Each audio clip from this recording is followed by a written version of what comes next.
So, Alexandra, nice to meet you. So, my first question is, can you tell us more about the Sharing Beauty with All program and its main purpose? Yes, so in 2013, 2012 already, we came to the conclusion that even if we had a lot of environmental performance programs, sustainable innovation programs, we needed a more ambitious vision in order to engage in a more complete transformation involving our whole value chain. And so in 2012, we said, okay, we'll build our vision of what the company should look like in 2020 concerning sustainability. And so this is our Sharing Beauty with All commitment. This was elaborated with our internal and external stakeholders, responding to all our impacts and concerning really changing our whole value chain. So I think Sharing Beauty with All became an internal brand. So it's today nobody at L'Oréal talks anymore about our sustainable development commitment. Everybody says Sharing Beauty with All, which is very strong because that makes a lot more of internal movement, something that's really your property in terms also of branding. So Sharing Beauty with All is today considered by, or our sustainability policy is today considered as one of the most successful ones by extra financial rating agencies. And I think there are some elements that made this a successful strategy. So first of all, I think, as I said, we didn't do a pick and choose. We didn't say, well, we will tackle this impact and not tackle another one. So we really said whenever we have an environmental or social impact, we respond to it. And so it's a very complete transformative program. The second one is, of course, that we have a very high-level CEO top level buy-in, which is very important because well, I'm reporting to the CEO, and this is already the reporting structure shows already how important an issue is at the company. And then it was also included in the bonuses of all our top management. So every brand manager, country manager, top manager has a Sharing Beauty with All targets to achieve and is evaluated on his or her performance related to these achievements. And the third and probably most important element is that we said if we want to be serious about sustainability and if a company wants to be serious about sustainability, you have to tackle the products and services you buy, you sell. Because, you know, as long as you turn a little bit around, it's easier. But when you really work on the product and services you sell, there it becomes the really tough and a hot topic. And so we said in 2020, all of our products will have improved their environmental or social profile. And that was when we said it in 2013, honestly, it was really a vision. You know, we didn't have an action plan of how we get there. And I think this is also an important element. If you want to have a vision, it has to be a little bit more ambitious than an action plan. It has not just to be what it's possible to do, but really where you aim to go at one point.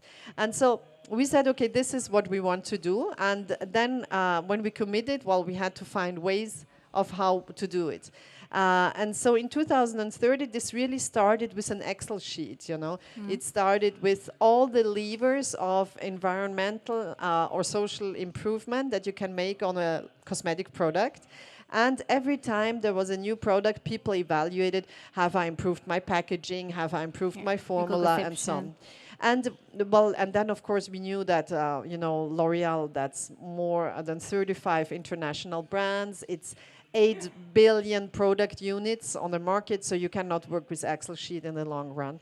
So we developed a tool, which is our sustainable product optimization tool.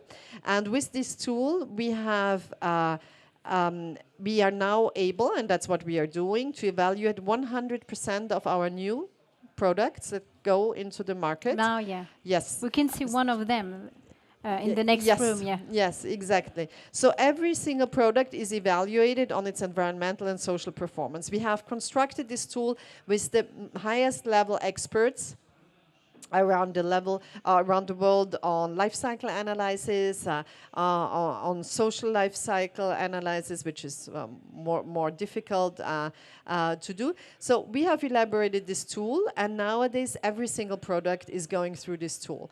And I think what this changed, of course, is it's fascinating from a sustainability perspective.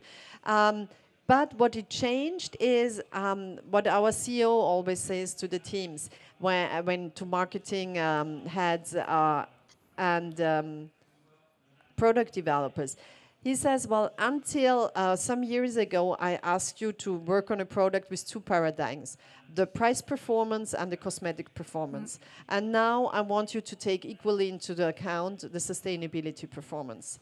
And so this is, nowadays, every product developer, every marketing person has these three levels of analysis for a new product. And that, of course, completely changes your way of doing your job.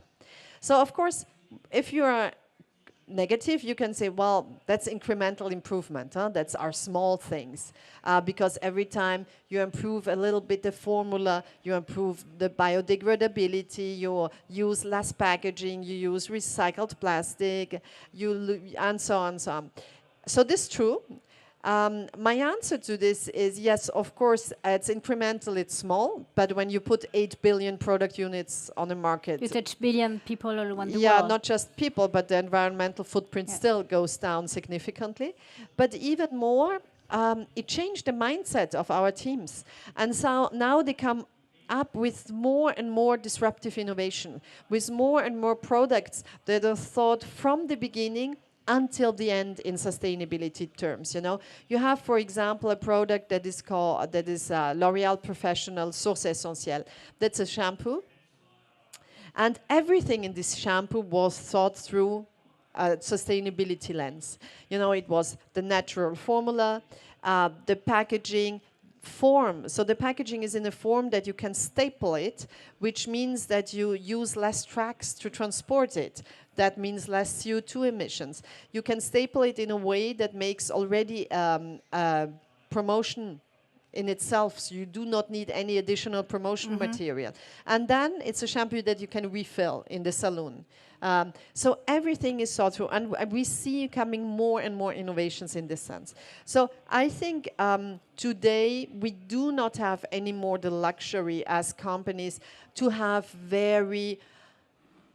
great projects, great projects everywhere. Everybody can have great projects. What we need and have to do today is to change the products and services we sell, how we make them, how we sell them. And it's not anymore about any kind of on-the-side innovation or communication strategy. It has to be transformative in the in the core of our business. I have a question. I know your Giulio will talk about that, but I'm very sensitive about ocean, especially about coral reef.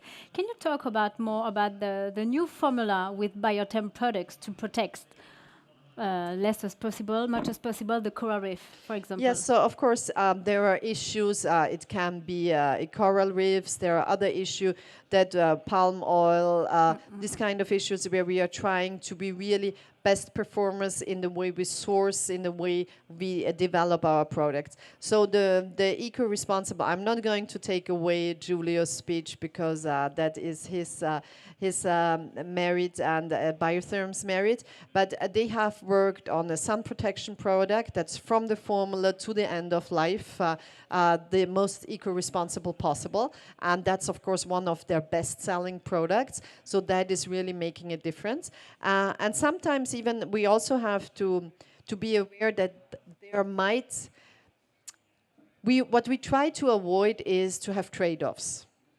So we do not want, for example, especially in sun protection, you cannot have a trade-off on the efficiency of formula, because this is about health, it's a public health issue. Being protected when you go into the sun is a health issue. So no trade-offs so there cannot be trade-off in formula.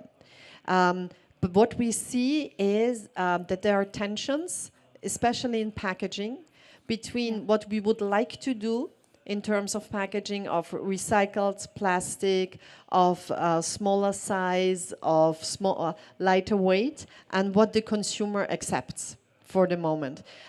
So we see there that there are difficulties in how far we would like to go, especially in markets, in Asian markets, for example, and what we can do without having any trade-off.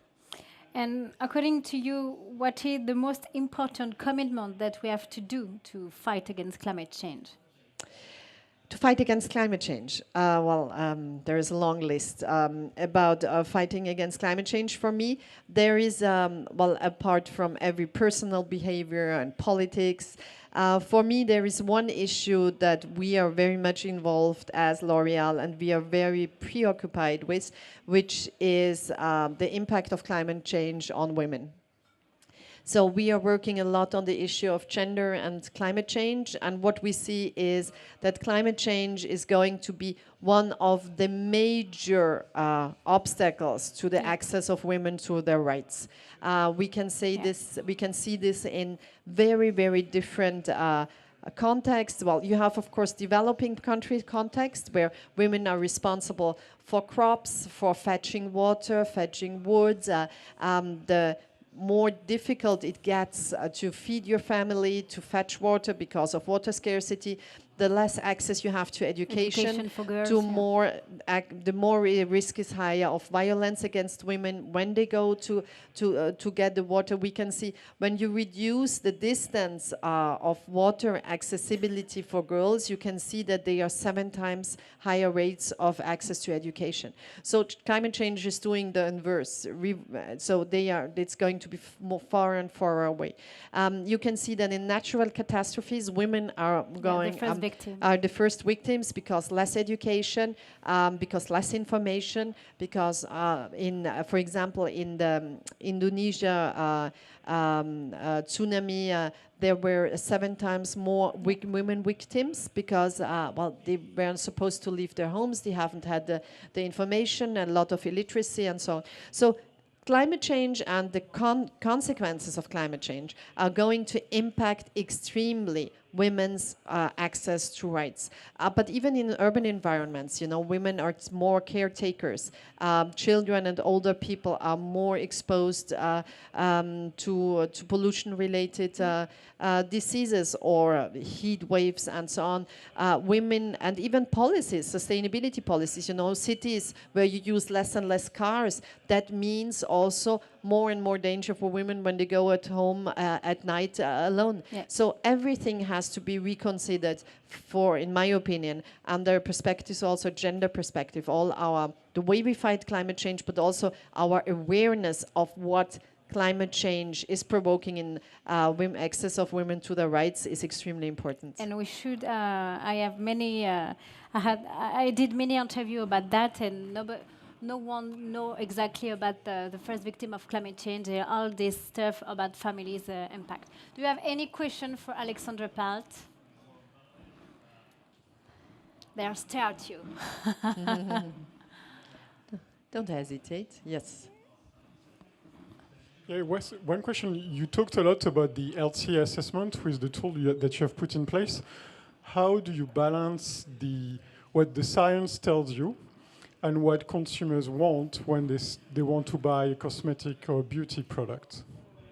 So what we try to do is no trade-offs. So we do not want, no trade-off on quality, on cosmetic quality, no trade-off on price, same price level, and we try to, through innovations, to find alternative solutions. So for example, we have a commitment that in 2025, 50% of our plastic is going to be post-consumer recycled plastic in packaging. What does that? That's a lot when you take all our brands and all our products, because once again, it's not on the side action. But what we tried first, before we took this commitment, we made sure that we have the same level of colors and of quality available for consumers, because we know otherwise it might punish us on the economic success. Where we have real difficulties is when we try to bring down the size of the packaging and the metallization, because that makes it what makes it attractive, beautiful. And we see that on the Asian market, the premiumization of packaging is the industry consensus. That's what consumer ask for. And how do we, how we have not yet found all the answers. How can we completely make this coherent with reducing our environmental footprint? Because consumers ask for more packaging, bigger packaging, more beautiful packaging, and more beautiful equals more golden packaging. So we have tried one very successful thing, but that's not yet on a complete scale.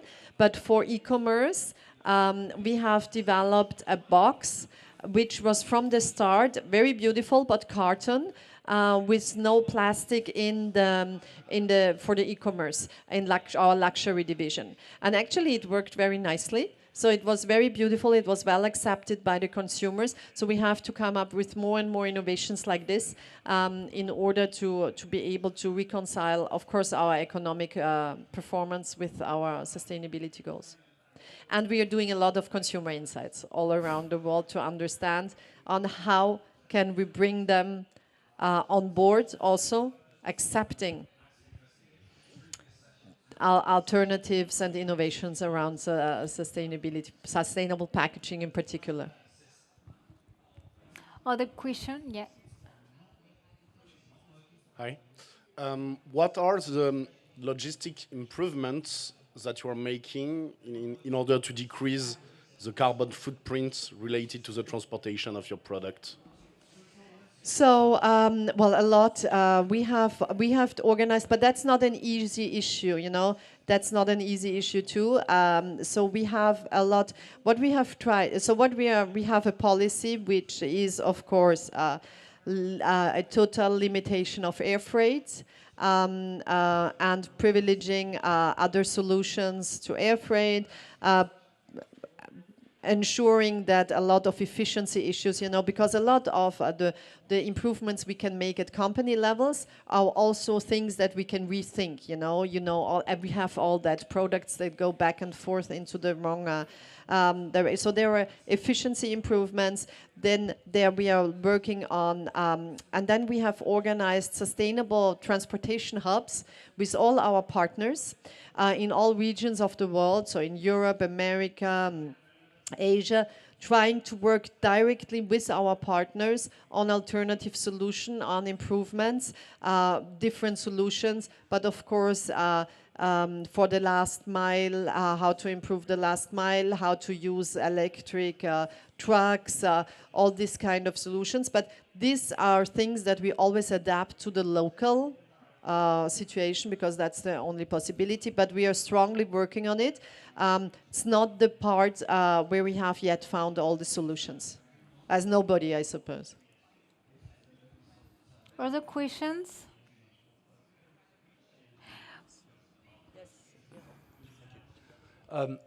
On the consumer side, have you seen an uptake in consumer demand as a result of your sustainability programs compared to competitors, or where you were like 2 years ago?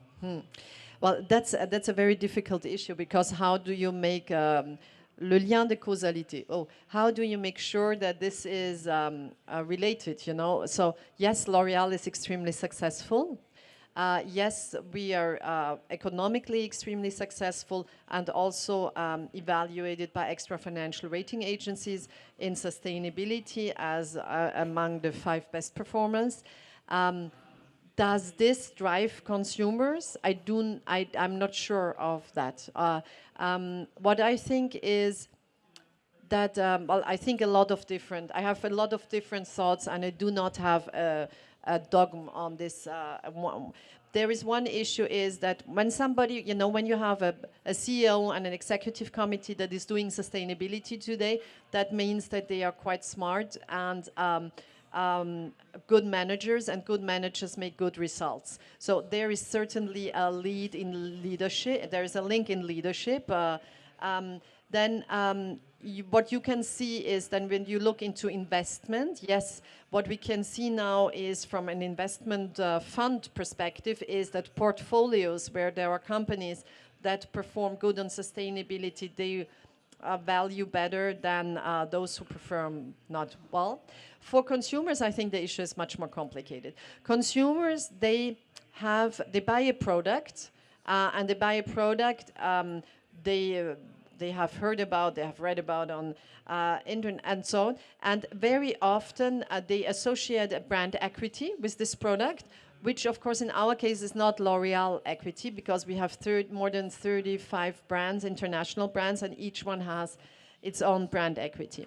But and unfortunately, consumers do not always differentiate. You know, we have seen studies where consumers there was a new brand, and there was a tree on the on the branding and in the boutique in the shop, and they thought it was sustainable. So there is not always the consumer awareness of what sustainability really means when you bring it down to a product level, and a lot of things are just an idea. Of what. What we see is that there are more and more consumers interested in this kind of features and looking for this kind of features. We have more, bio is still growing, but what I think is now our challenge as companies is to make consumer understand what is a sustainable product and how they can make a difference in their consumption behaviors. And I do not think that we have found yet the solution, anybody, for this. And we are working a lot on it because we want, without making consumers feel in any way guilty, you know, but help them to say, okay, I'll look into this, and but how do you make them understand, and how even communicate, because it's so complicated and so technical information. So very often I think consumers just go for do they feel or not that this might be a sustainable brand. And very often, unfortunately, this is not completely related to reality. Do you have, yeah, a question? Thank you. Hello. What is the most difficult thing for you to change, in your opinion? Is it, for example, a brand in particular at L'Oreal, or is it the people, the culture, way of doing things? Well, I think actually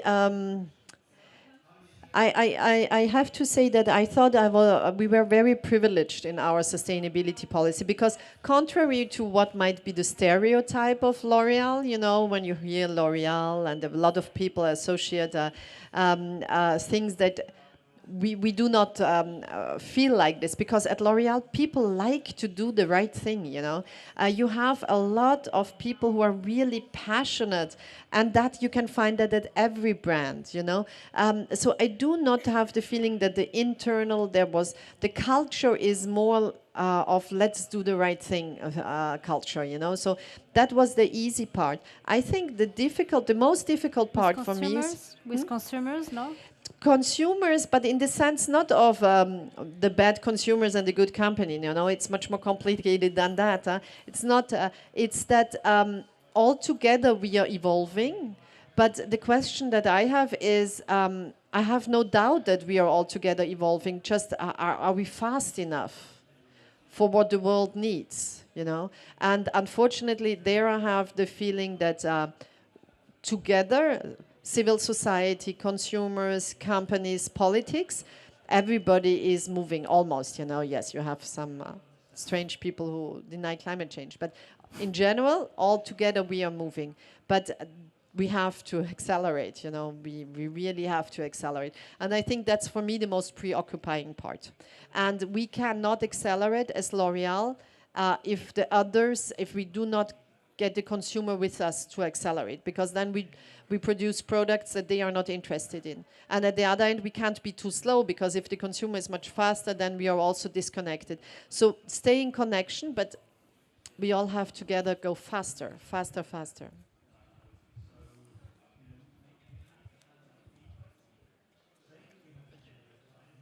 Hello, thank you very much for your intervention.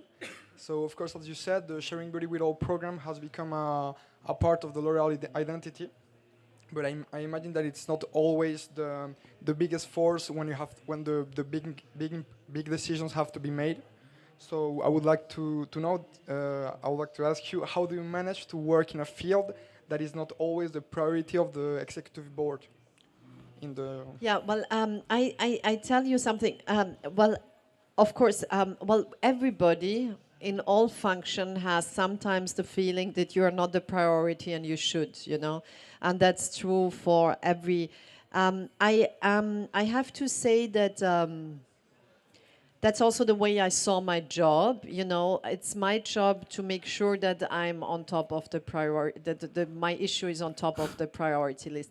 So in general, that's the kind of efficient chief sustainability officer is to be sufficiently pushy that you do not get off of the list of priorities. Because otherwise, if you get off of the list of the priorities, that means that you are not in the right company. So yes, sometimes people have other preoccupations, but I succeed quite well to put, to say, yes, this issue is here too, and you have to take it into account. And today, I do not have the feeling, whatever, digital transformation, whatever issue it is, as soon as I say, please, there is a sustainability perspective, it is taken into account. And the rest is personal, energy management and less to do with. But today, if a company is a little bit led by people who see, perhaps that's also an advantage of L'Oréal. L'Oréal is more than 110 years old, and we had 4 CEOs, 4 CEOs, 110 years. So we know something about long term. And I think this is also something that helps to put it on top of the agenda, because we really do not think 5 years or 3 years, we think much, much longer. And I have a question regarding your discussion. We talk about science.